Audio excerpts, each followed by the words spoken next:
اشرف غني یو غږیز پیغام کې ټینګار کړی چې افغانان له جګړې ستړي دي او دا وړتیا لري چې د مرکو او جرګو له لارې د خپل حکومت او دولت شکل وټاکي. اشرف غني وایي طالبانو افغانستان کې بېساري استبدادي نظام رامنځته کړی.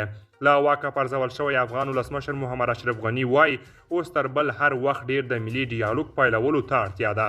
ښاغلي اشرف غني یو غږیز پیغام کې ټینګار کړی چې افغانان له جګړې ستړي دي او دا وړتیا لري چې د مرکو او جرګو له لارې د خپل حکومت او دولت شکل وټاکي. نوموړي دې پیغام کې دغه راز ټینګار وکړ چې د نړیوال مشروعیت لپاره د نظام کورنۍ مشروعیت یو شرط دی. ښاغلي اشرف غني وویل چې طالبانو په افغانستان کې یو بېساري استبدادي نظام حاکم کړی، خو دی وایي استبداد افغانستان کې دوام نشي کولی او د تیرو څو لسیزو تجربو ښودلي چې د هیواد استبدادي نظامونه ژر یا وروسته رد کړي او مات کړي دي. مخکینی افغان ولسمشر محمد اشرف غني د 2021 کال د اګست پر 15 کابل ښار ته د طالبانو له راتګ وړاندې بهر ته ولاړ. ځینې پر هغه نیوکې کوي چې ګواکې د هیواد پرېښودو سره یې د طالبانو بیا واکمنېدو ته لاره هواره کړه، خو اشرف غني ویلي و چې طالبانو غوښتل دی له منځه یوسي. اشرف غني په دې 12 دقیقیز غږیز پیغام کې د راتلونکي لپاره پر ګډې مبارزې او تفاهم ټینګار سره وویل چې له تیارو د وتلو لپاره باید مبارزه د ټولو په ګډون د ټولو د حقونو ته تامین او د هر ډول تاوتریخوالي پر ردولو ترسره شي.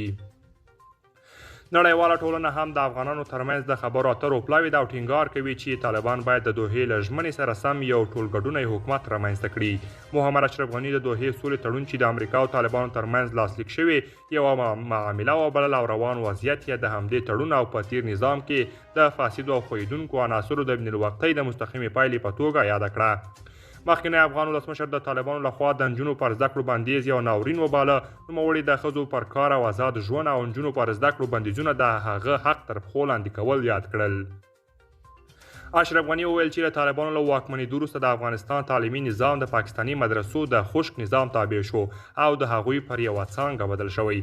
طالبان تل ادعا کوي چې د نجونو پر زده کړو بندیز لنډمهاله دی او پر ترتیب جوړولو بوخت دي، خو نږدې 550 ورځو څخه ډیر وخت کیږي چې د ښوونځیو پرانیستو لپاره د پام وړ ګامونه نه دي اخیستل شوي.